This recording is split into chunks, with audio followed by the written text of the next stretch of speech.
Sup Shredders, my name is Logan, aka Spiderhands, and welcome to an SP Reacts, where today we have ourselves some tracks from an act named Luna. These are themed songs based on the Amazing Digital Circus, and if we switch over to here, we have ourselves Music Bee. Now this is an interesting one. We've previously listened through tracks from Luna off of the Another Sunrise for the Ages album here, and that was a phenomenal album. Really enjoyed that one. For this next one, we've got 6 tracks, in this EP, and they're based off of individual episodes of the Amazing Digital Circus. I've watched a little bit of it. I'm not super familiar with it, but it'd be good to hear more of this. And so apparently this is like a passion project for them. So it'd be good to hear their interpretations of the episodes in musical form, and we're going to listen through each of these tracks from start to finish, and we're going to hear what we think. Let's go, starting with Cotton Candy Guillotine. I love the panning of it, with the keys or the guitars on the side.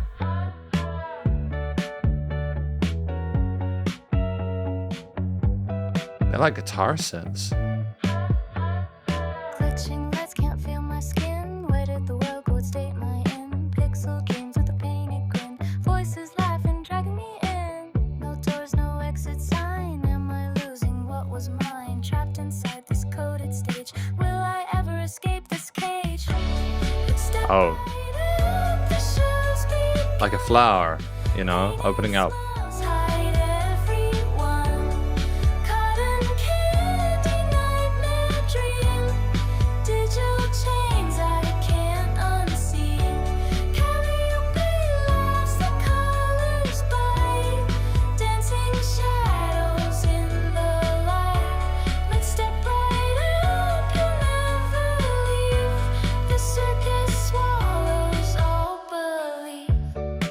The circus swallows all belief. I mean, these are some really intense lyrics, despite how gorgeous and magical, you know, the actual instrumental parts sound. That bass line underneath is wonderfully percussive. Rabbit tricks in a broken doll, a king gone mad in a crumbling hall. Ribbons cry with a shattered mask. No one dares to ever ask, what's the cost to stay alive? Why pretend? Why survive? Behind the jokes, a hollow stare. Every smile says don't go there. He stepped right up, the show's begun. Painted smiles hide everyone. Cotton candy, nightmare dream.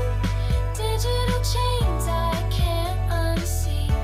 Calliope laughs, the colors bite. Dancing shadows in the light. You step right up, you'll never leave. The circus swallows all belief. I see them. An adjustment of the chord progression here. Minds dissolving, bodies shaking, abstract echoes, twisted cries, losing shape behind their eyes. If I forget my name, will I still be the same? Or a shadow lost in clay, glitched away, fade to gray. And step right up, the game's begun. No escape for anyone. Laughing loud while the colors bleed. Cain decides what we all will be. Neon smiles, a hollow stage. Joy disguised as a gilded cage. I step right up, the crowd can't see. The circus owns what's left of me. Yeah, no, those were guitars on the side. To the show. You're never leaving now. You're never leaving now. Yeah, great production even at the end with the vocals going on the side like that.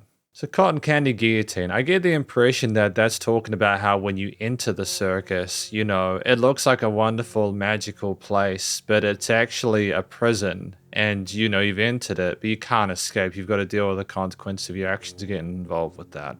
I should note that the album art that I've been sort of showing the Amazing Digital Circus, picture initially. I'll put a link. I'll put a note at the time. That isn't the official cover art for this album. I don't think there is art for it at the moment, which is totally fine. It happens sometimes when I'm listening to people's music, they haven't got the art for it yet, which is totally cool. It's more just an interesting sort of tale that sets a kind of a juxtaposition of a precedent between how visually it seems and everyone else involved and what the reality actually is. So I think first of all, what works really neatly is the kind of airy, kind of like sweet sound of the vocals in the upper register. We have really competent vocal technique, really comfortable in head and chest voice. But there's also a sense of innocence that kind of betrays the weight of the words that are spoken there. It's almost like you're being sort of like hypnotized into getting like or lulled into a false sense of security as things kind of tighten around your neck. And so I think expression-wise, it's a deliberate decision that I think is a nice contrast to the subject matter, but also matches really neatly with what the music is doing.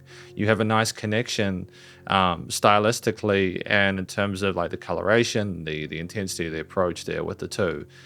So you great sort of balance there despite the opposites. And there are these wonderful sort of like legato parts there would kind of go up into our range. We kind of swing backwards and forwards there, almost like it's kind of gently going backwards and forwards in the breeze there. I think also what's really well handled is the fact that the music has this wonderful dynamic range. So we have the starting part of the track, we've got like kind of the bass is the main sort of like thing pushing forward. The drums are there as well with eighth note grooves there.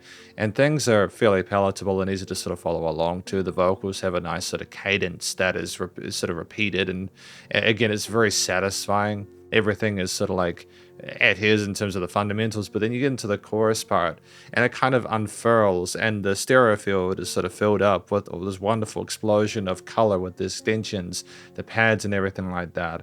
You play around with the stereo field in this piece going between sometimes only on the left or a symmetrical representation of the instrumental components, so there's a post-production thing, but in the chorus it's completely fallen, and it's contrast between the verses and choruses. It's just an easy way of making music more interesting by playing around with that.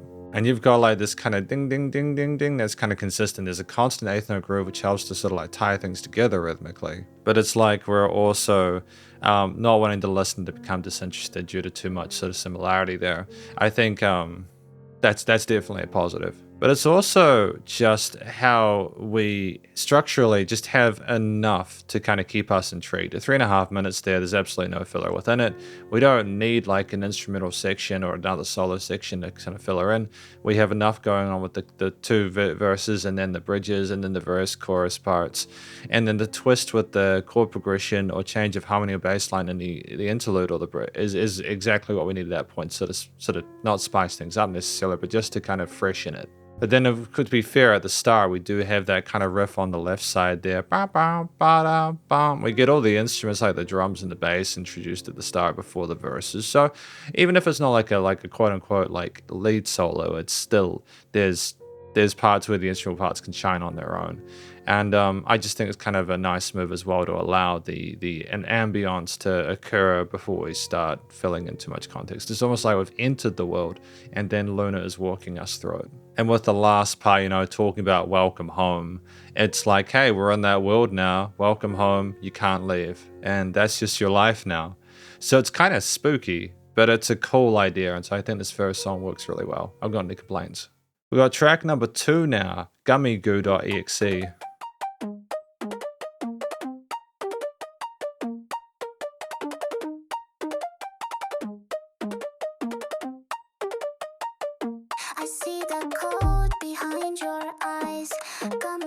Heavy vocoder. Living pixels in a plastic skin. Where do we stop? Where do we begin?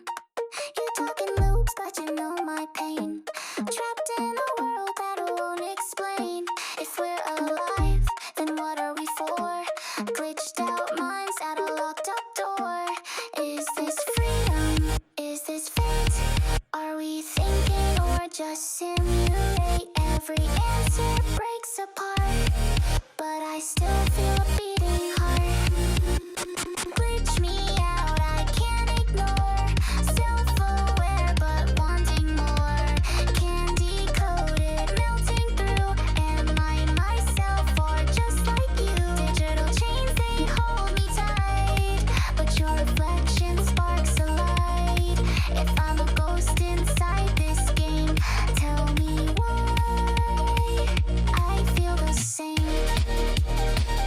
Sorry, I don't interrupt. I just feel like there's going to be more of a familiarity with people who have heard or seen the Digital Circus episodes. I feel like they're going to connect more than maybe I am at the moment.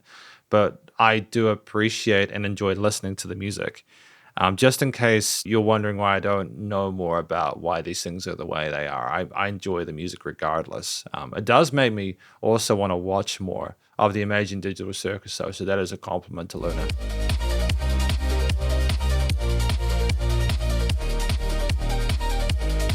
It's beautiful music. I love the synth sequences with the 16ths. You laugh in colors I can't describe. Sticky echoes in a shifting vibe. Binary dreams and a broken song. How can a glitch know right from wrong? We're trapped in pixels, locked in play. But I see your fear when you look my way. If even blobs can start to think, then maybe I'm closer to the brink. Is this freedom? Is this fate? Are we thinking or just simulate? Every answer breaks apart, but I still feel a beating heart. Glitch me out, I can't ignore. Self-aware but wanting more. Candy coated, melting through. Am I myself or just like you? Digital chains, they hold me tight, but your reflection sparks a light. If I'm a ghost inside this game, tell me why I feel the same. If I can think, Oh, the sub bass resonance is fantastic. if I can break, is that how I heal? Every joke, every laugh is a cage, but we're both alive in this endless stage.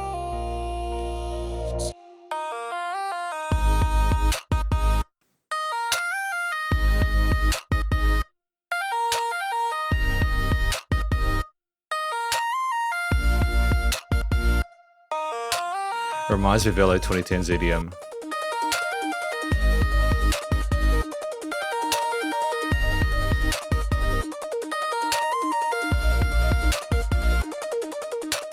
Glitch me out, I can't ignore. Self-aware but wanting more. Candy coated, melting through. Am I myself or just like you? Digital chains, they hold me tight, but your reflection sparks a light. If I'm a ghost inside this game, tell me why I feel the same. Oh. Really gorgeous pianos to kind of keep us out there.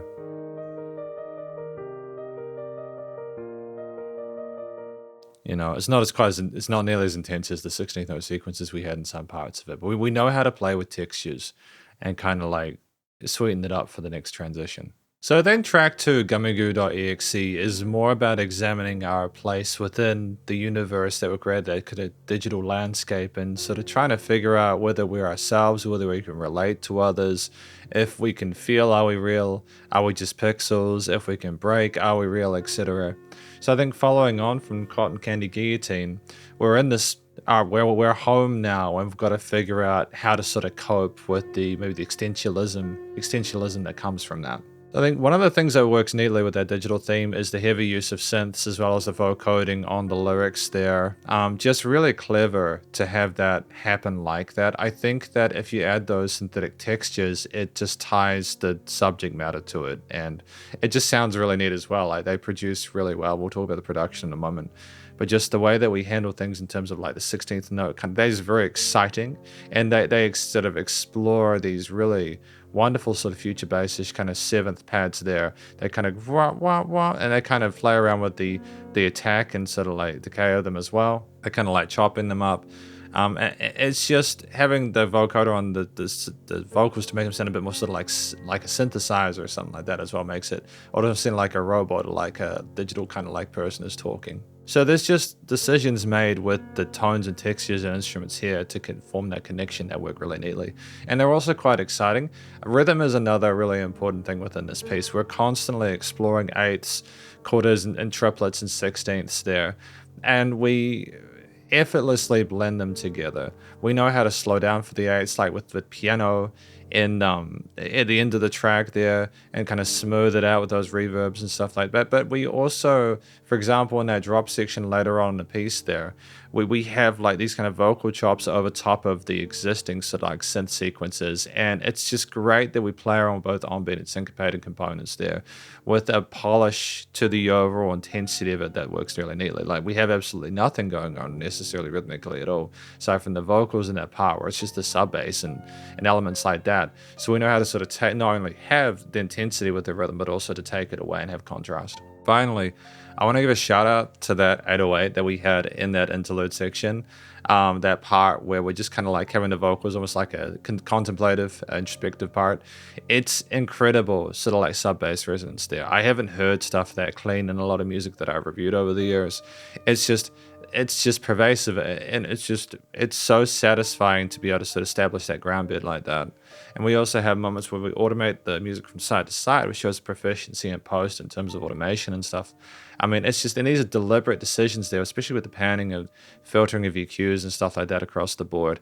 We're making really sensible decisions that are paying off here, and I'm really happy that we made that we just didn't just have everything fill in the stereo field. That again, as per Cotton Candy Guillotine, we're establishing contrast between components of the stereo field.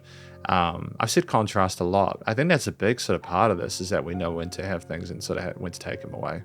But it's nice and loud without pumping. There's dynamic range, but it's also well glued, and things are sidechained neatly. It's definitely, we're cooking with gas at this point. We've got Balloon Animal Graveyard, track number 3.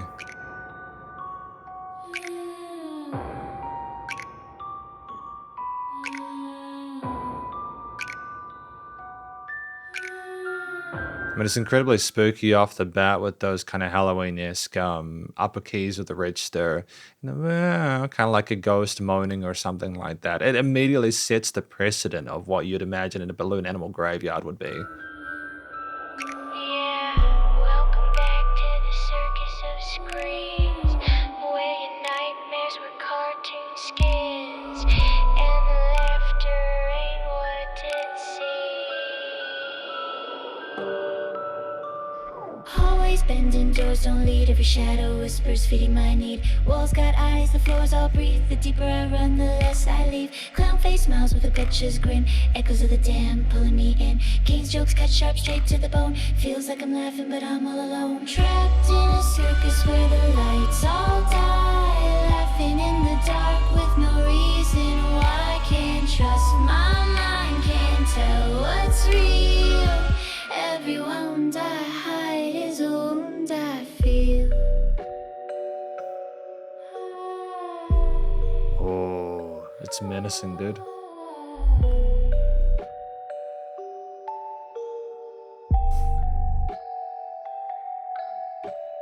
Ragged the whispers, keep your head low, but the walls keep dripping red like a show. See the ribbons cry, mask crack in half, while the rabbit just mocks with a hollow laugh. Abstract faces crawling near, a static nightmare chewing my ear. Voices glitch, my past goes black, one wrong step and there's no way back. Trapped in a circus where the lights all die, laughing in the dark with no reason why. Can't trust my mind, can't tell what's real. Every wound I hide is a wound I feel.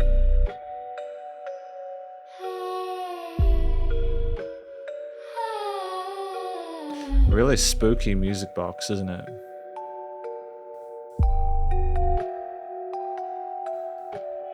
No escape hatch, no reset code, just a ghost in a game on a haunted road. If I lose myself, if I lose my name, I'm just another glitch in the circus game.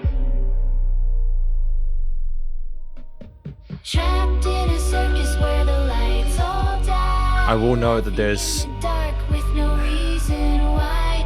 Hold my soul before it fades away. Can't stop the circus, can't make it stay.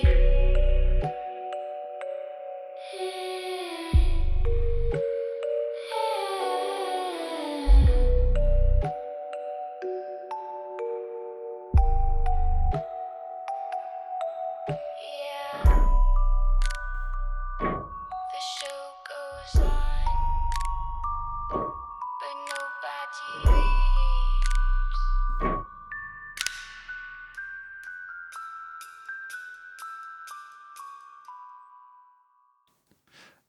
Man, really intense experience there.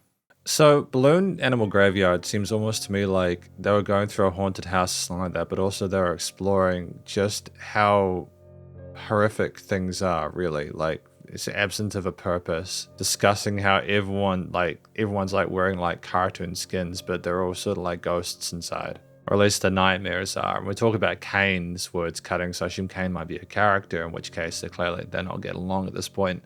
So I think one of the things is that I appreciate that we're able to explore some maybe like larger overall subject matters whilst also applying it directly to the show. I know that the point of this project was to try and sort of establish a connection with the theme to make an episode, a theme around each episode, should I say. But from a review perspective, they've managed to handle that really well. And I think that also just tying it with something else for people that are less familiar with the show is effective, so that you get the best of both worlds, especially if you are familiar. I think that the way that we do a couple of really interesting things here with the vocals elevates it as well. For one, I think that the rapping is fantastic. We've had a bit of it in previous tracks, but here a lot of it is that verse flow, and so the words come through really effectively, really clearly. There is double tracking and layering on different sides of the stereo field, as well as on top, in the middle, and upper range. The harmonies are fantastic, and it's like menacing. And there's also kind of little quiet bits in the upper register, and kind of like these are like kind of moan or kind of like ghostly sounds as well, to kind of fit more with the spooky aesthetic. And we do a lot to sort of make it suit the vibe, so to speak. I think also another shout out again to the production, but it's more that part where we had things almost sort of suffocating, but then you had this kind of higher end resonance coming on this side of the stereo field on the left, kind of to pass over there. It's transcendent production value. It's very rare that you have music add that sense of quote unquote feel to it, like you're going through a space or having an otherworldly experience there. It's very rare that you get that level of polish for the sound design. So I have to give a massive shout out to Luna on that front with Balloon Animal Graveyard. It's phenomenal in terms of that. The kind of ticking of the clock and everything like that. The sounds that kind of are like a haunted house or something like that, or a haunted mansion. We managed to establish that environment there with the sounds and what we know from like movies and films and stuff like that. But also we managed to make it our own because of that, again, that polish with that sort of attention to detail. But I think also what I want to talk about is just how the rapping with the vocals contrasts, but say contrast so many times. How the rapping with the vocals suits the lack of intensity with the flow, the rhythm section in those verse parts. But then how the legato technique soars over top of what's going on in the chorus to sort of differentiate. There are really gorgeous harmonies there, wonderful extension of like the triads and stuff like that. And we roll over those notes, and it's a really warm, soothing sound to it. Despite how cold the instrumental components sound relative to that. It's almost like we're the one sort of semi-human aspect with everyone else, kind of like the nightmares and cartoon skins. But it's almost like a false sense of security because of how it ends. And at this point, halfway through the EP, I'm not sure what to make of it in terms of what this project is about or what it's trying to communicate. But it definitely doesn't sound like people are having a fun time, and I feel like that's a massive understatement. We've got a music video for it, so let's go.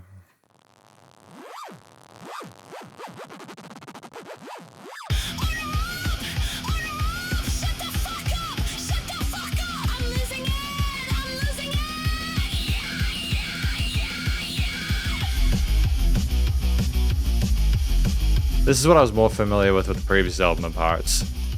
Phenomenal vocal fray. Grease-stained hands and a fried-up brain, serving fake smiles in a glitched domain. Have a nice day, go fuck yourself. I'm rotten on the menu like expired shelf.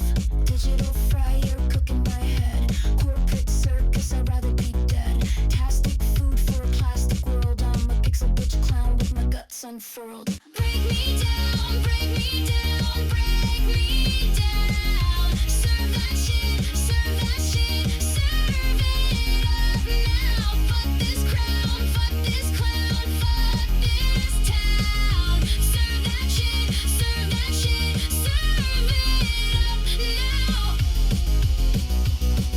I think this is probably my favorite off of the album for various reasons. Maybe it's because I can relate to being in like customer service for a while. Order number one, order number two. Eat my glitch, choke it down, fuck you.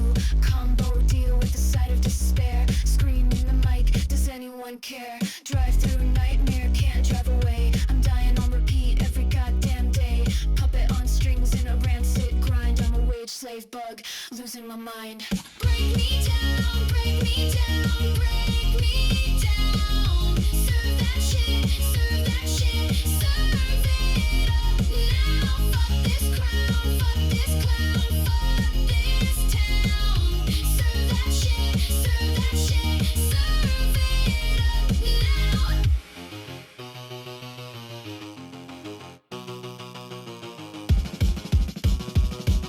now. Oh, I mean, that's horrific, dude.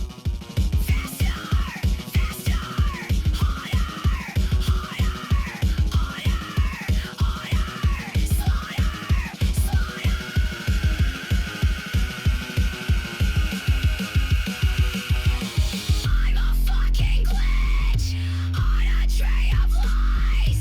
Feed me poison with your dead-eyed fries. Phenomenal vocal range. Break me down, break Like, phenomenal vocal range. Like, to go from what we've heard so far throughout this project to that, holy shit, man, that's wild.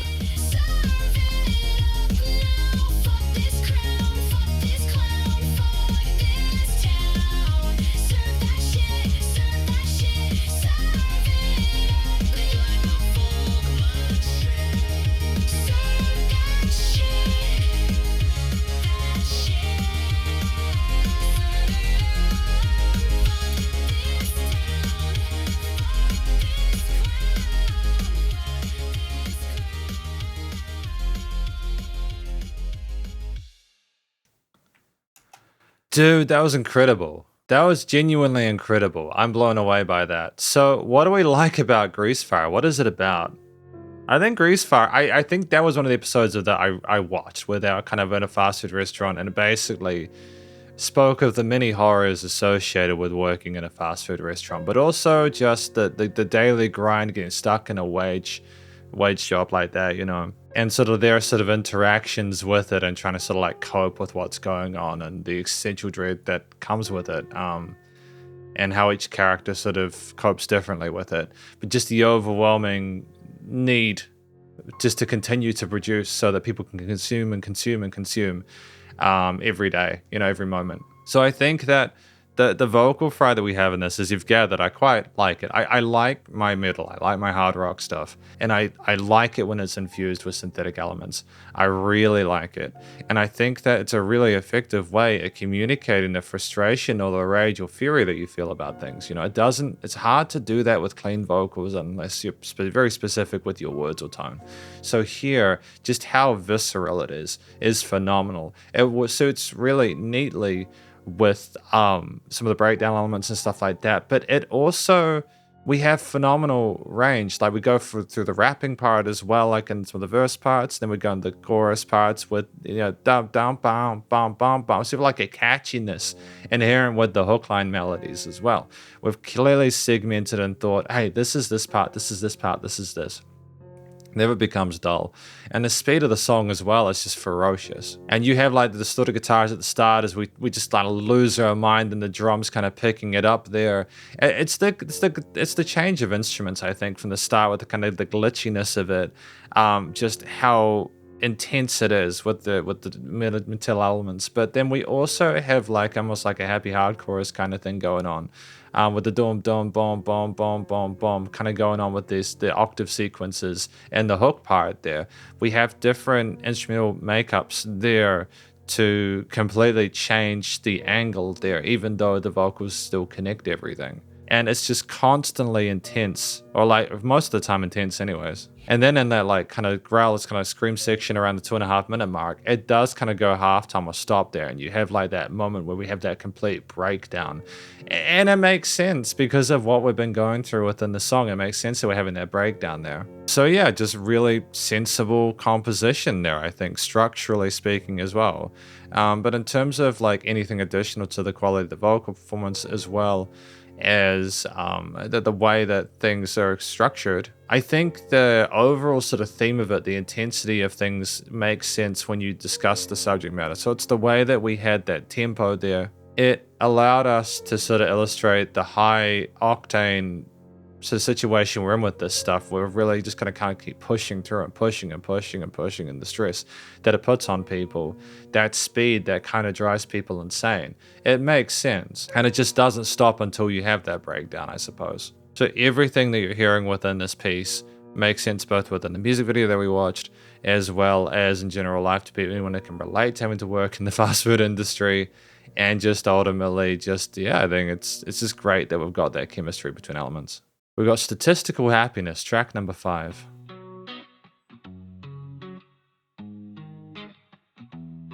Laugh too loud, I can't keep track. Every color breaks and the world snaps back. Candy-coated lies in a digital stream. We're close together, but it's all a dream. Forever in a circus light, where shadows dancing in the night. I can spend forever, but I'll never know the pieces of you you'll never show.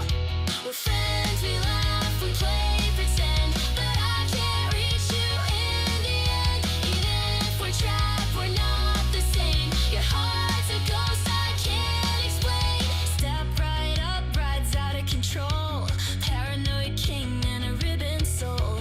Laugh at the madness, cry at the joke. We choke on the smoke, but we still provoke. Forever in the circus. It's an interesting In the night. I'll never know the pieces of you you'll never show.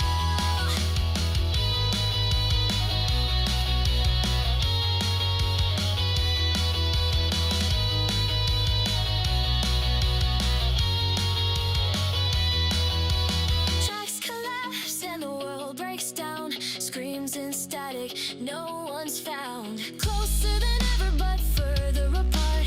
Empty hands and empty heart. Do you feel me when I call your name, or am I Great use of halftime with the 16ths. I reach for you, but I touch the void. Every bond we make gets destroyed. Forever in the circus light, where shadows dancing in the night. I can spin forever, but I'll never know the pieces of you you'll never show.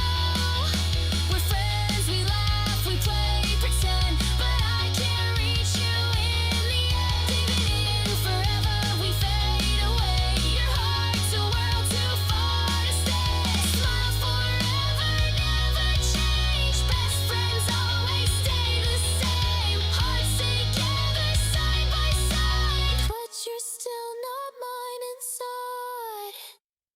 So that's phenomenal. I really like the vocal performance there. I want to talk about the drums really quickly, just while I remember. The snare and kick sounds are fantastic. I like the samples. This is kind of one of those situations where I sort of demonstrate that I'm not always, not always positive.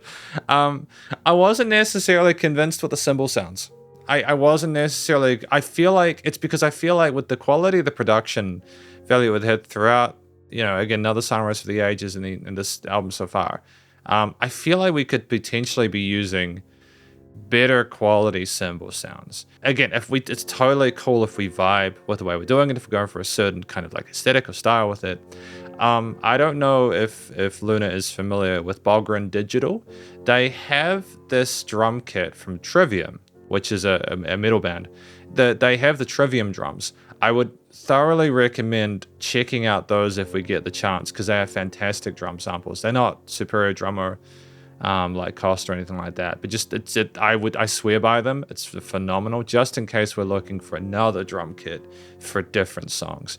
If I was to sort of be constructive, I just feel like they don't have as much kind of body to them as I'd be wanting. Out of like those kind of China or like crash cymbals. So just, I think that this song is more about the kind of their own happiness, and it kind of refers more to what we might have been talking about with Gummigoo, like sort of figuring out ourselves and where we are with each other. And it's more specific to our connections within the world we are in, the digital circus world there. And you kind of get the impression that they don't, they feel alone even when they're surrounded by others, and just there's so much introspection within this. There is so much introspection within this series that I was actually not expecting. It's like the bright colors and everything like that appeal to like little kids and stuff like that, you know, like it looks like a kid's show, but there's a lot of adult stuff in there as well. I'm very, very impressed with it. I think that's just some really interesting stuff being discussed philosophically, especially when we compare it to relationships that we have with others within a digital landscape where we can't actually see each other. We're not actually with each other. Like we're in the same maybe website or forum or whatever like that, but we don't actually really know the person. It could be someone behind a mask. I think there's parallels there. I think that going for like a more kind of like pop punk kind of sound with the chord progressions and going into the distorted guitars and heavier parts within the chorus was just a really nice sort of like transition. So stylistically, it was cool to have more of a kind of a like that style of music kind of talks about interpersonal relationships and stuff like that, and it's always never too heavy for it, you know, like we're calling out and showing a bit of angst and stuff like that. It's because a lot of it is angst, but it's just a way of not having it nearly as intense as Grease Fire was. I think we have like these great sort of guitar arpeggios there that are in the slower sections, and then we uplift with the power chord elements and stuff in the heavier parts. And this is nice bass resonance as well in those kind of arpeggiated or palm muted parts on the guitars, which is really cool. But it's just, structurally it was kind of fascinating. It's like we wanted to make a really short song. We had a relatively short intro going into the main sort of like crux of the piece. We didn't hesitate. And I think when I said during the song, that's kind of interesting. I wasn't necessarily sure how I felt about how short those transitions were. But if our intent was to go for a 2.5 minute piece, you have got to kind of cut some stuff down and take away from it. So that's fine. I feel like if we had had the sections any shorter, we would have been maybe missing important subject matter, so that's fine. So I feel like it was more of a singly kind of track, this one, and I think that that's totally fine. Maybe the episode is more referencing stuff from like the mid-2000s, I'm not sure, you know, that kind of era, but either way, it's cool. It's kind of a very bittersweet sounding song. I think that's one another thing that it does well, just before we finish, is that it manages to establish a kind of like a nuance there with the relative upper kind of resonance of it. Like there's nothing too foreboding or deep or kind of, it's definitely not like Balloon Animal Graveyard, is it? With like a lot of low end resonance and stuff like that. It really is trying to push forward with the brightness in the instrumental components as well as the vocal parts there, where we have like a great sort of like technique there with the guitar passages there, with a vibrato occasionally, but like it sounds like we're calling out for an answer. But yeah, the tone of the guitars adds a bit of kind of like tension to it, which I think it kind of balances it out. So it's a good song. I think it's interesting. It'll be interesting to hear what happens next with Bunny with a Gun, episode number 6. We've got more of the crispy guitars. Every smile feels sharp and thin. Every trick's a game I can't win. Laughing loud while I stumble blind. Your fun house walls trap my mind. You act untouchable, standing tall, but I see the cracks behind it all. You push too hard just to hide the fear. If you're in control, you won't disappear. Pull the trigger, the curtain falls. Empty echoes and painted halls. I play along, but I can't believe this circus owns what's left of me.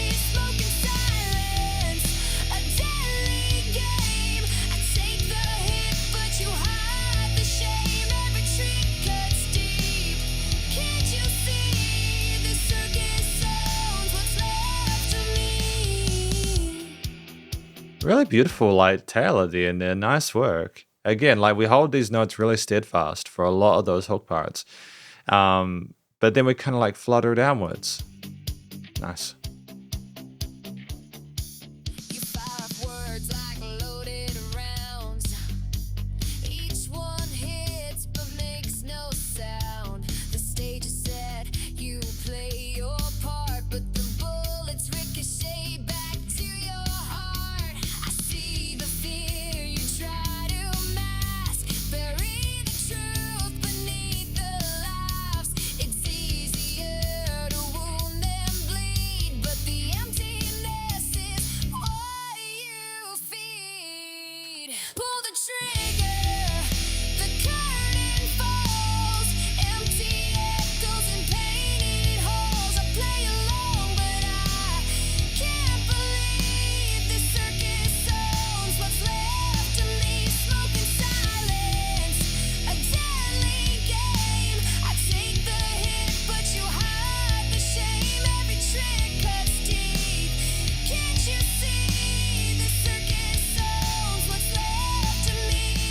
You hide behind the cruel disguise, afraid of love, afraid of ties. If you keep them laughing, they'll never know the broken boy you never show. But every mask will start to fade. No joke can cover the mess you've made. You burn us down so you won't be alone, but your fear is louder than any stone. Pull the trigger, the truth remains. Yeah. Only fire in no more laughs, no more disguise. Just the pain you hide in your eyes. Smoke and silence, no way back. Every shot leaves another crack. Life's a trick, but the end can see. The circus owns what's left of me. We're gonna fade out at the end. I'm not sure how I feel about that one either. That one, the feels are a bit stronger than Statistical Happiness there.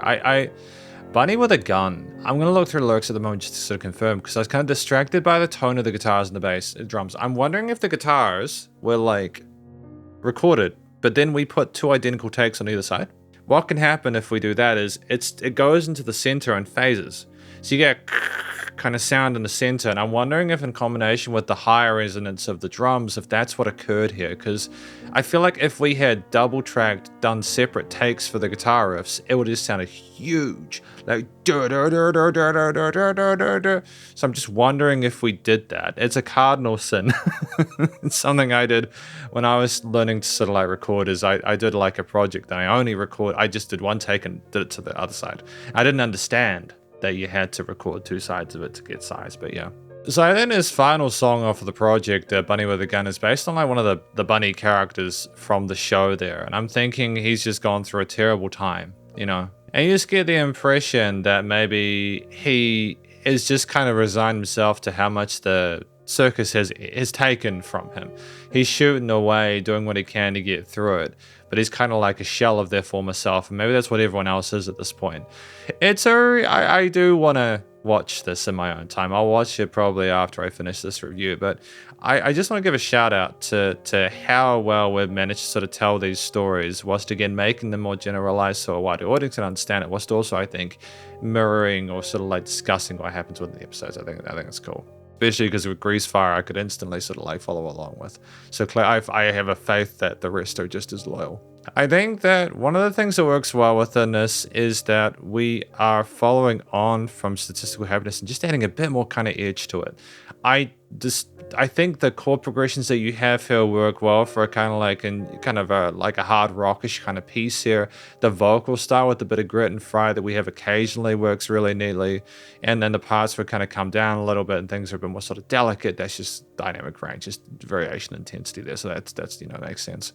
But I think the components with the drums, the guitars, the bass, the vocals, what they're doing makes sense, you know. When you start immediately with the palm muted power chords there, and you instantly know, okay, we're going somewhere like a little bit heavier, maybe not like Meshuggah levels, but it's going to get a bit of sass to it. I do like that we contrast with the piano in like the 2.5 minute stage. I think that was great to have a bit of adjustment there, and we have at the piano be its own sort of variation, its own variance in other parts, like in some songs. And I think that it's a smart choice there. It seems like an obvious choice, but it really isn't. You can't take for granted the power of a texture shift or a vibe shift. Allowing us to be a bit more sort of like introspective there, more gentle with the keys, allows a moment of quiet within the track for us to consider a different angle. So that's really cool.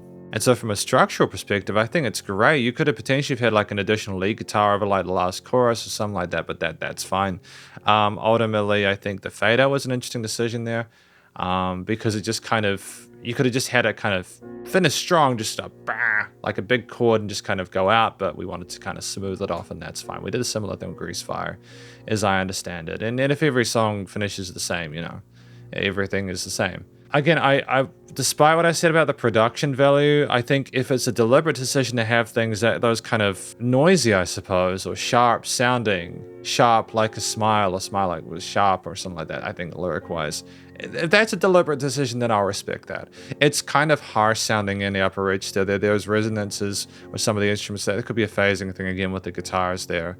So ultimately, I feel like in terms of storytelling, I understand what the track is about. I understand why the minor oriented kind of key progressions and chord sticks and stuff like that makes sense. Honestly, it's good. And I feel like anything else I could say about this track at this point is going to follow on from other comments on other songs.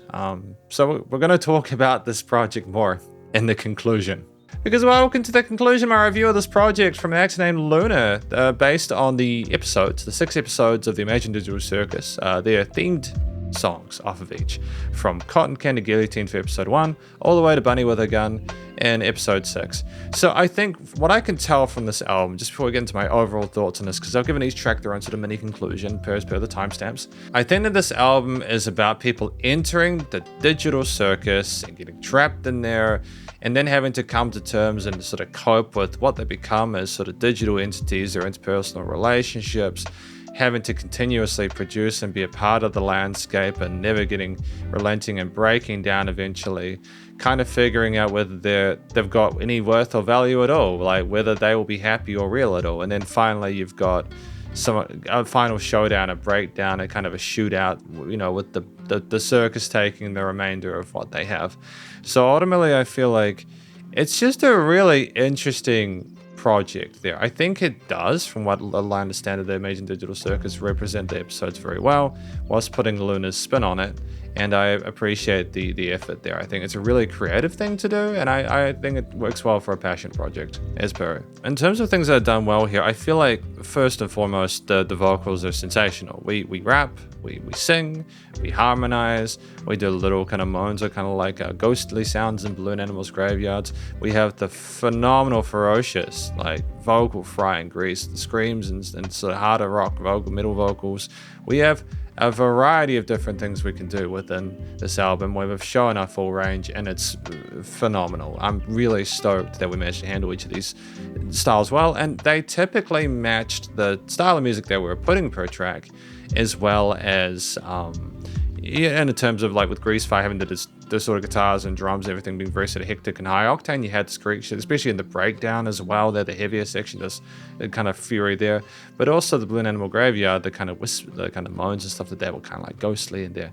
Cotton Candy Guillotine was kind of sickly sweet, almost like the world they were in, seeming super nice and wonderful when actually it was kind of like a prison, kind of misrepresenting it from an overall perspective, chemistry wise. It's well handled. There's no complaints from a vocal perspective. I think it's struck like instrumentally with the way the songs are produced and composed. I think that the mixture of so many instruments, like various sort of synth layers, especially with Gamigo, etc., but with the kind of like sequences and basses and drums and 808s from like a sort of a main sort of like EDM perspective, as well as almost a cinematic approach. I think in Cotton Candy Guillotine, or like another song, there's a phenomenal 808 in the low end. It was wonderful, but that follows throughout. Also to like just the ambience and noise sort of oriented stuff, such as the freaky responses and other sort of like bits in Balloon Animal Graveyard, and like the ticking of the Foley and stuff like that, to the harder rock stylings of the guitar, bass, and drum combos, and like Bunny with a Gun and Statistical Happiness. It's just It's excellent. I've got nothing but love for what we're trying to accomplish in terms of those combinations of elements per the subject matter. They almost always matched. There was never a moment where it was like, why is this instrument playing here? The keys were often used as a way of softening an approach or providing sort of a contrast with the dynamics or intensity of the piece, which I think was really clever. But we had dynamic range within it. We had some fade outs as well. The vocals were the forefront, but we also had some instrumental parts like with like the guitars that come in, or you had the palm muted stuff there. We knew to keep a theme naked sometimes and to have the story not be 100% of the time. And there were some parts as well where we used layers to open up the frequency spectrum and go from side to side, but as more of a post-production thing. Ultimately, I feel like just from an actual composition performance perspective, things are really well done. And yeah, honestly, just 6 really unique sounding songs that, because of the vocals especially, sounded like they worked together. I think finally, and it's a really mixed bag with this one, the production. This isn't me saying that I think the production was done poorly throughout the album at all. The first few tracks, from like Cotton Candy Guillotine to Grease Fire, were just incredible, dude.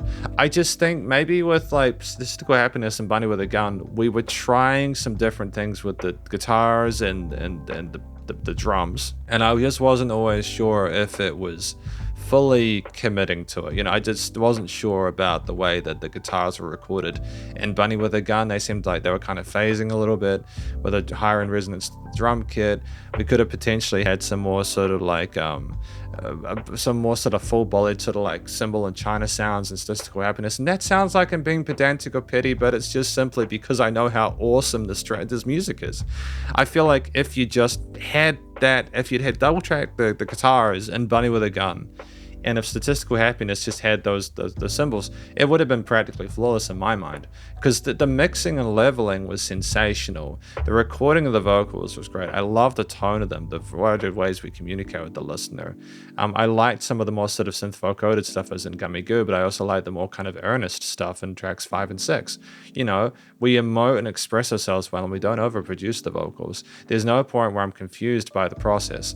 It's just simply me being transparent. So ultimately, just a really sensational tune, or album should I say, of 6 well thought out tracks with occasional points of contention from my end, but ultimately I had a great time listening through it. I'm thankful that I did, and thank you very much for watching my review of these 6 tracks from Luna, these themed episode theme album, I suppose, of the Amazing Digital Circus.